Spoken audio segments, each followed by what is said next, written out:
महत्वाकांक्षी वक्फ दुरुस्ती विधेयक बुधवारी लोकसभेत मंजुरीसाठी मांडलं जाण्याची शक्यता आहे। दरम्यान या विधेयकाच्या विरोधात मुस्लिम संघटनांचं आंदोलन सुरू आहे, तर वक्फ मालमत्तेवर अतिक्रमण करणारे प्रभावी लोक या विरोधामागे असल्याचा दावा सरकारतर्फे करण्यात आलाय।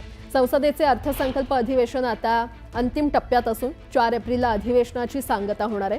केंद्रीय गृहमंत्री अमित शहा यांनी वक्फ दुरुस्ती विधेयक याच अधिवेशनात मंजुरीसाठी येणार असं नुकतीच जाहीर केलं होतं। सूत्रांच्या माहितीनुसार वक्फ दुरुस्ती विधेयकाच्या प्रति अध्ययनासाठी खासदारांकडे पाठवण्यात आलेले आहेत, त्यामुळे हे विधेयक बुधवारी लोकसभेत मांडले जाण्याची शक्यता आहे। काँग्रेस आणि अन्य विरोधी पक्षांनी विधेयकाला संयुक्त संसदीय समितीमध्ये केलेला आक्रमक विरोध पाहता लोकसभेत देखील यावरून गदारोळ होण्याची शक्यता आहे। याच्यावरती नितीश कुमार, चंद्राबाबू नायडू, चिराग पासवान, अपना दल हे जे या सरकारमधले मित्रपक्ष आहेत मोदींचे, त्यांनी आपली भूमिका आधी जाहीर केली पाहिजे। जनता दल युनायटेड, तेलुगू देशम, चिराग पासवानचा लोक जनशक्ती पक्ष, अपना दल असे अनेक पक्ष आहेत। त्यांनी या बिलासंदर्भात आपलं मत व्यक्त आधी करावं, मग आम्ही आमचं मत व्यक्त करू। की वक्फ बोर्ड जे काही आहे त्यातल्या ज्या काही चुका आहेत त्या मात्र निर्मूलन करायला पाहिजे, याबद्दल कुणाचंही मत नाही ना, कुणाचंही दुमत असण्याचं कारण नाही। पण उगाच भ्रम पसरवून लोकांमध्ये संभ्रम निर्माण करून एक पुन्हा द्वेषाची जी भिंत उभी करण्याचं काम भारतीय जनता पार्टी ज्या पद्धतीनं करते ना, त्यांना नमनच करायला पाहिजे। आता सौगाते मोदी झालं, आता सौगाते काय वक्फ बोर्ड बिल, वा वा। तर वक्फच्या प्रॉपर्ट्या अनेक राज्यांमध्ये काँग्रेसचे जे काही लीडर आहेत आणि मुस्लिम संघटनांचे जे लीडर आहेत, मी नाव नाही घेणार, पण जे काँग्रेसचं नेतृत्व करतायत अशा लोकांनी त्या ठिकाणी लॉजिंग, बोर्डिंग, थिएटर्स काढलेले आहेत आणि त्या प्रॉपर्ट्या हडप केलेल्या आहेत। आणि यांच्या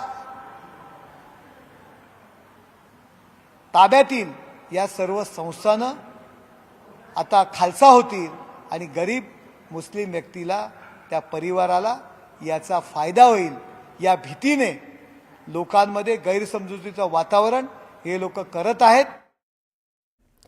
आणि या संदर्भात अधिक माहिती देत आहेत आमचे प्रतिनिधी प्रशांत लीला रामदास आपल्यासोबत जोडले गेलेले आहेत। प्रशांत, वक्फ दुरुस्ती विधेयक लोकसभेत मंजुरीसाठी मांडलं जाण्याची शक्यता आहे, तर दुसरीकडे या विधेयकाच्या विरोधात आता मुस्लिम संघटना आक्रमक झालेल्या आहेत, ठिकठिकाणी आंदोलनं करण्यात येत आहेत, काय अपडेट?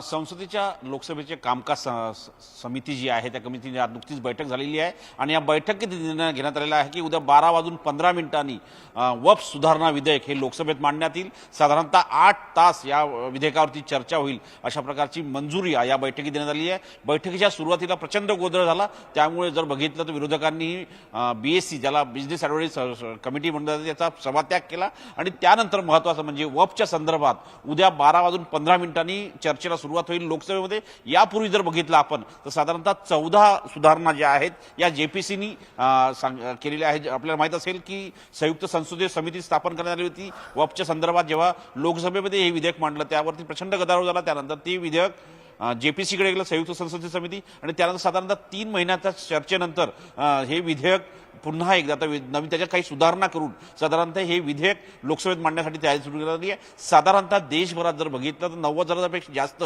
याचिका या संदर्भात या विविध कोर्टांमध्ये आहे, त्यामुळे त्या संदर्भात अंतिम निर्णय घेण्याकरता उद्या 12:15 याच्यावरती लोकसभेमध्ये यावरती चर्चा होणार आहे। स्टुडिओ बरं प्रशांत, वेळोवेळी अपडेट घेत राहू, तुर्तास धन्यवाद या सविस्तर माहितीसाठी।